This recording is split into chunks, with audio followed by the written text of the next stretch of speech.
Students on physics YouTube channel physics daily का नहीं जाता। मैं हूं केबी सर और आज हम लोग करने वाले हैं प्रिंसिपल ऑफ होमोजेनिटी की बात। ओके, तो बच्चों यूनिट एंड डायमेंशन में ये नेक्स्ट हम लोग कर रहे हैं कि यूनिट एंड डायमेंशन में सारी चीज़ हम लोगों ने पढ़ रखा है।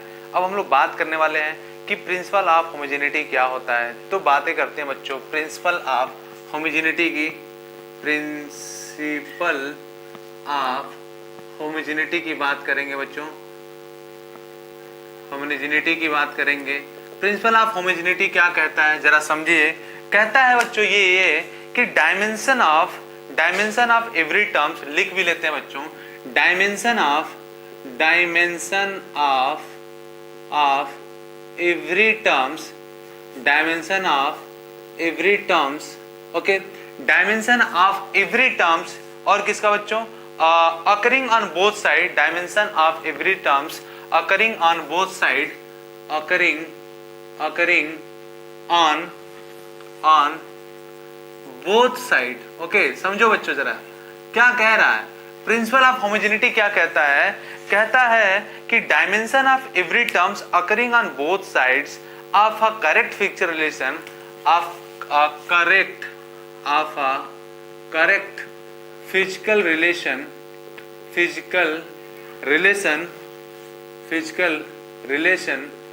must be same। Okay, must be same इसका मतलब अभी हम लोग समझते हैं बच्चों। पहले इसको नोट करिए। प्रिंसिपल ऑफ होमोजेनिटी क्या कहता है, dimension of every terms occurring on both sides of a correct physical relation must be same।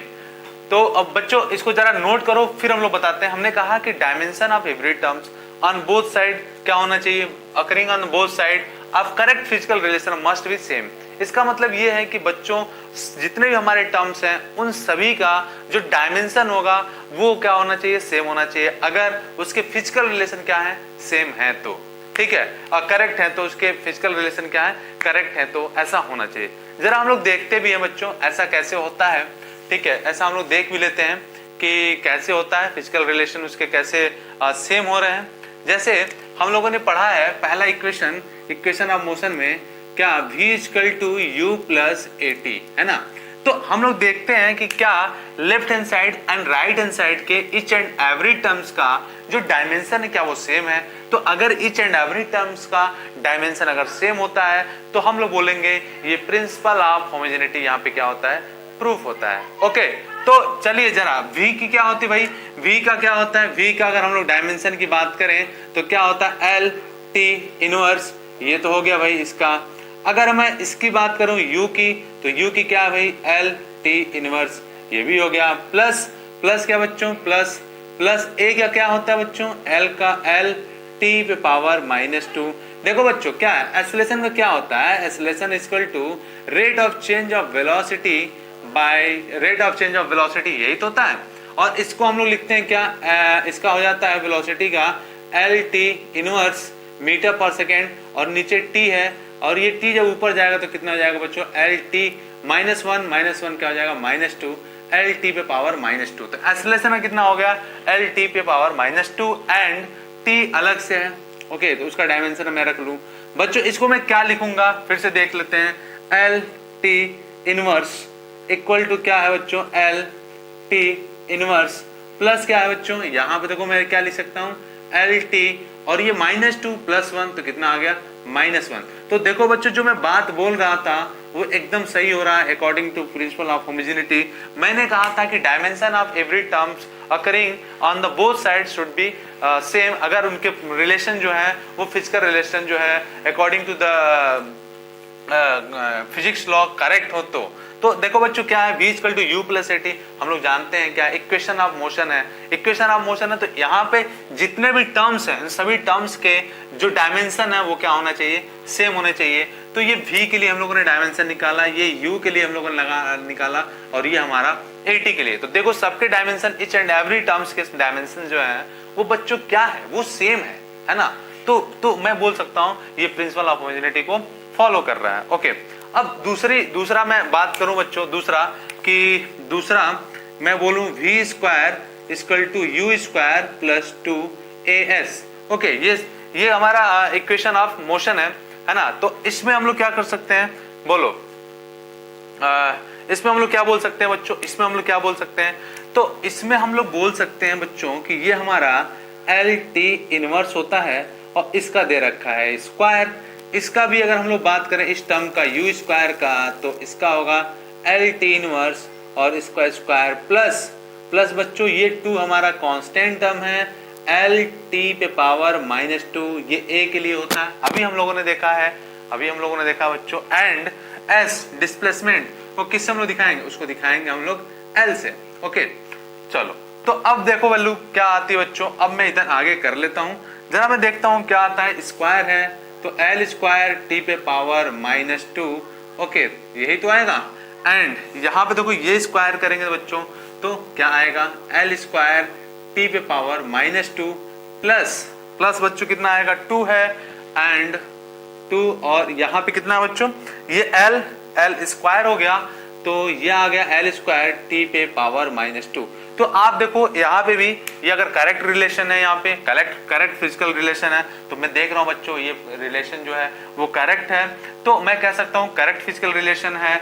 तो इनके जो डायमेंशन है इच एंड एवरी टर्म्स के क्या होने चाहिए, सेम होने चाहिए। तो मैं देख पा रहा हूँ कि बच्चों जो यहाँ पे डायमेंशन है वही डायमेंशन यहाँ पे है और यही डायमेंशन यहाँ पे भी है। तो ये प्रिंसिपल ऑफ होमोजेनिटी यही बात करता है। चलिए एक और मैं देख लेता हूं, ये दूसरा हो गया।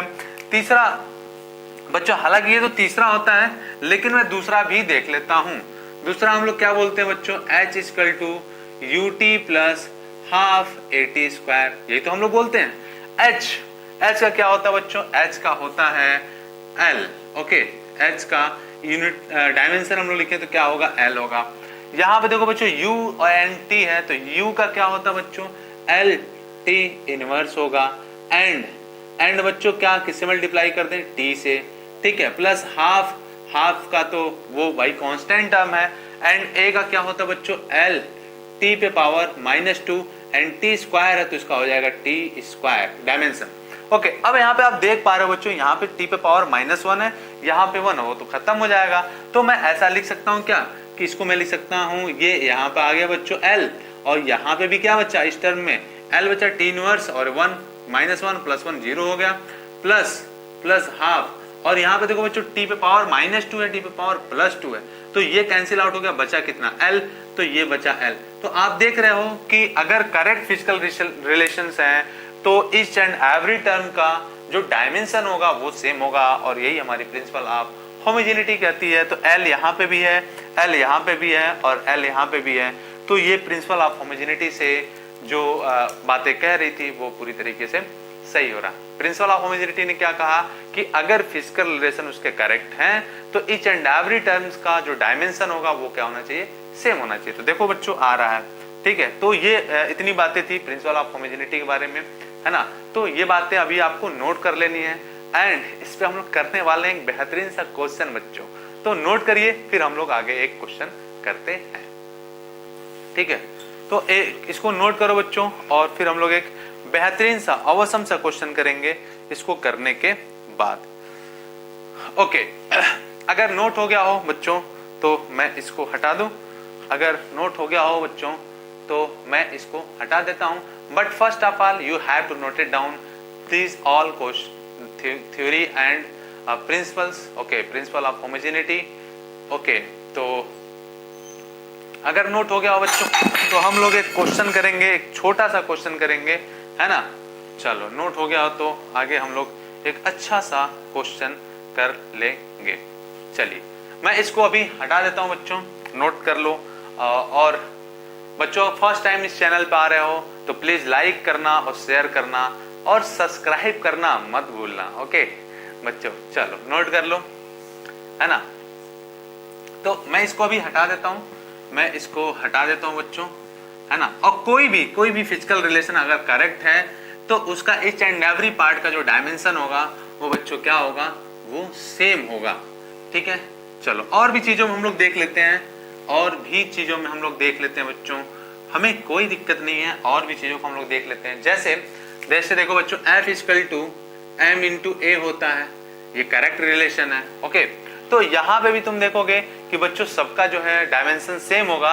जैसे मैं अगर f के डायमेंशन की बात करूं तो ये होता है mlt पे power -2 and equal to mass को किससे दिखाते हैं हम लोग, m से, एंड a को किससे दिखाते हैं, lt पे पावर -2 से। तो देखो बच्चों यहाँ पे भी आप देख सकते हो, यहाँ पे जो डायमेंशन हो क्या आ रहे हैं बच्चों, सेम आ रहे हैं। तो यही तो प्रिंसिपल ऑफ होमोजेनिटी ने कहा था कि अगर रिलेशन है, फिजिकल रिलेशन बहुत करेक्ट है, तो बच्चों उनके जो डायमेंशन होंगे ईच एंड एवरी टर्म्स के क्या होंगे, सेम होंगे। चलो तो इस पे एक क्वेश्चन हम लोग करते हैं। क्वेश्चन क्या है बच्चों, क्वेश्चन ये है कि अगर p plus A by V square है, ओके, और दूसरे ब्रैकेट में क्या है बच्चों, दूसरे ब्रैकेट में v minus B equal to R into T. ये कौन सा इक्वेशन है बच्चों, ये गैस इक्वेशन है, ये पढ़े ही होगे, ये गैस इक्वेशन है जहां पे P क्या बच्चों, वो हमारा प्रेशर है, this is the pressure, okay, pressure है बच्चों, एंड A क्या हमारा, ये हमारा क्या भाई, वो वॉल्यूम है, एंड यहाँ पे भी ये वॉल्यूम है, R हमारा क्या है, गैस कांस्टेंट है, गैस कांस्टेंट है बच्चों, ओके, और T क्या हमारा, वो टेम्परेचर है। ठीक है, तो आपको बताना है कि what is the dimension of A and B and what is the dimension of A and B। A और B के क्या डायमेंशन होंगे ये आपको फाइंड आउट करना है। तो बच्चों ऐसे क्वेश्चन करने के लिए हम लोग क्या करते हैं, प्रिंसिपल ऑफ होमोजेनिटी लगाएंगे। प्रिंसिपल ऑफ होमोजेनिटी के अकॉर्डिंग क्या है कि अगर कोई भी फिजिकल रिलेशन हमारा करेक्ट है, तो फिजिकल रिलेशन करेक्ट है भाई, तो ईच एंड एवरी टर्म्स का जो डायमेंशन होगा वो क्या होना चाहिए, सेम होना चाहिए। ओके, तो देखो बच्चों क्या है, पहले आप ट्राई करो फिर हम लोग बातें करेंगे। पहले आप ट्राई कर लो एक बार, फिर हम इस पे बात करेंगे। ठीक है, चलो पहले आप ट्राई कर लो बच्चों, फिर हम इस पे बात करेंगे। चलो, तो A एंड B का पूछ दिया है डायमेंशन आपसे। चलिए, तो अब हम लोग इस पे बात करते हैं। जिनका हो गया होगा तो बहुत अच्छी बात है, जिनका नहीं हुआ है तो और अच्छी बात है बच्चों, सीखोगे आप। चलो सीखो। तो अब देखो बच्चों, हमने कहा कि प्रिंसिपल ऑफ होमोजेनिटी से ईच एंड एवरी टर्म का जो है डायमेंशन सेम होना चाहिए।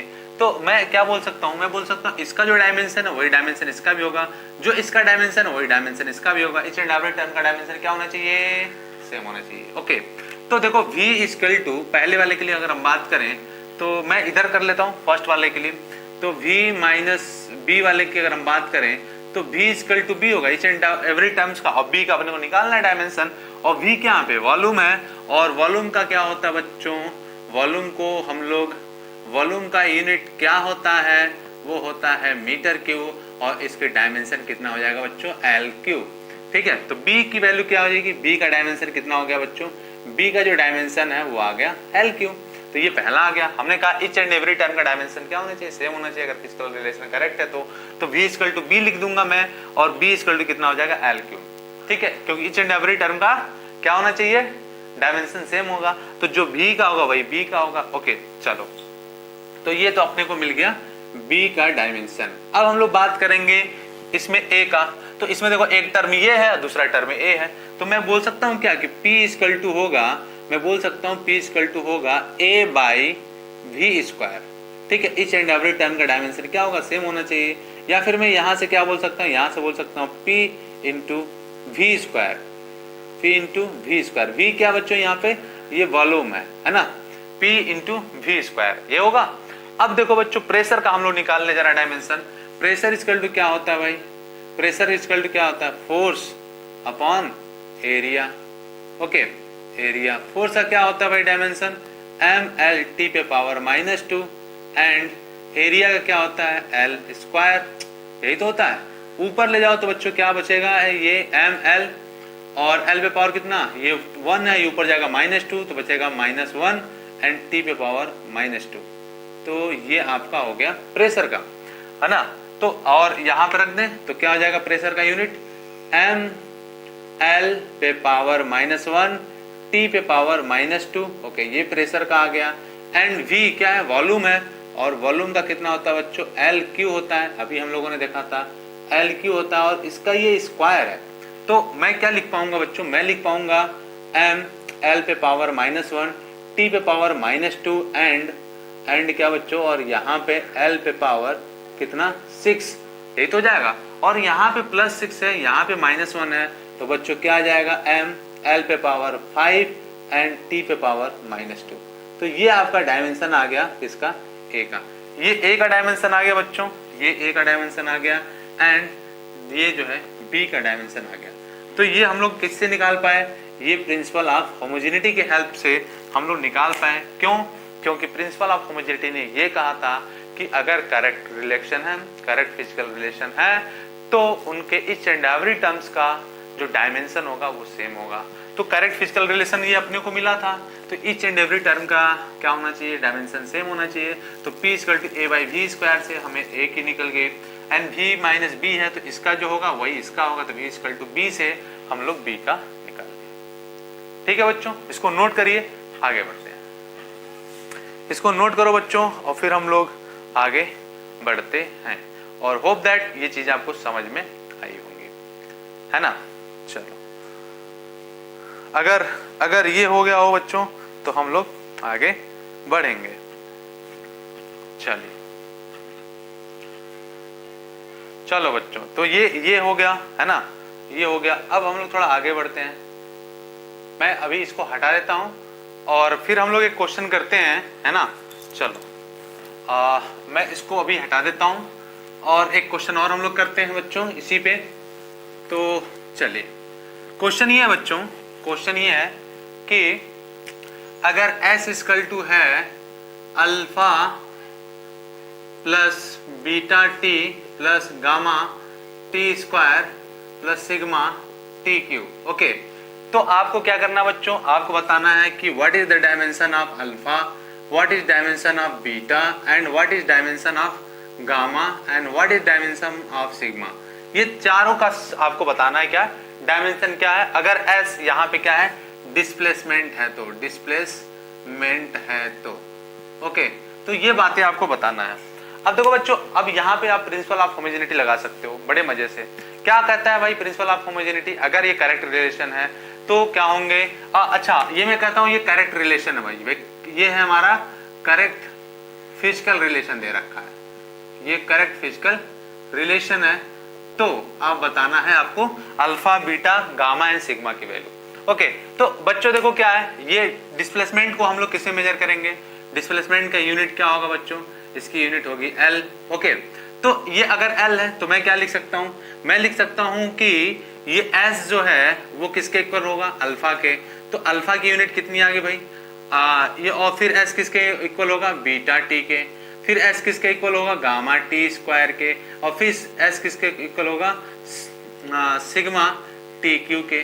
तो यहां से अल्फा की अगर हम लोग बात करें बच्चों, ये S = अल्फा है, तो अल्फा का जो यूनिट होगा वो कितना होगा, वो L हो गया। ठीक है, और बीटा का हमें निकालना है तो हम रख दें सेकंड वाले में, हम रख दें ये हमारा L हो गया और यहाँ पे बीटा और ये T है कि नहीं। तो बीटा की क्या आ जाएगी, तो बीटा का वैल्यू आ जाएगा बच्चों क्या, L T इनवर्स, है कि नहीं। और अगर यहाँ पे हम लोग गामा की बात करें तो मैं फिर से क्या लिख सकता हूँ, यहाँ पे भी ऐसे लिख सकता हूँ कि S का L हो गया गामा और यहाँ पे T स्क्वायर। तो गामा का क्या हो जाएगा बच्चों, गामा का जो डायमेंशन हो जाएगा बच्चों L T पे पावर -2, ये इधर आ जाएगा तो अपॉन हो जाएगा, ऊपर जाएगा तो -2। ओके, इसी तरह से हम लोग सिग्मा की बात कर लें तो सिग्मा के लिए हम लोग क्या लिखेंगे बच्चों, L = क्या, ये हो गया आपका सिग्मा एंड क्या बच्चों, टी क्यू, है ना। और मैं यहाँ से क्या लिख सकता हूँ, सिग्मा = लिख सकता हूँ ये L/T/Q। ओके बच्चों, टी क्यू, या फिर मैं सिग्मा की वैल्यू क्या लिख सकता हूँ, L, ये L हो गया बच्चों, ये L हो गया एंड मैं क्या लिख सकता हूँ, T पे पावर -3, ये ऊपर चला गया। तो इस तरीके से हम लोग अल्फा बीटा गामा तीनों की वैल्यू निकाल लिए और ये प्रिंसिपल ऑफ होमोजेनिटी हो पाया है। क्योंकि प्रिंसिपल ऑफ होमोजेनिटी ने क्या कहा था कि अगर एक फिजिकल रिलेशन करेक्ट है तो ईच एंड एवरी टर्म्स का जो डायमेंशन होगा वो बच्चों क्या होगा, सेम होगा। तो इसको आप नोट कर लेना है, इसको नोट कर लीजिए। हम लोग आगे बढ़ते हैं बच्चों, नोट कर लो, फिर आगे बढ़ेंगे हम लोग नेक्स्ट क्वेश्चन की तरफ। ओके, तो नेक्स्ट क्वेश्चन की तरफ हम लोग आगे बढ़ेंगे बच्चों, इसको आप नोट कर लीजिए। ओके, चलिए नोट कर लीजिए और हम लोग आप आगे बढ़ेंगे, है ना बच्चों। चलो, तो अब हम लोग बात करेंगे रूल्स ऑफ क्या रूल्स ऑफ, ओके चलो बच्चों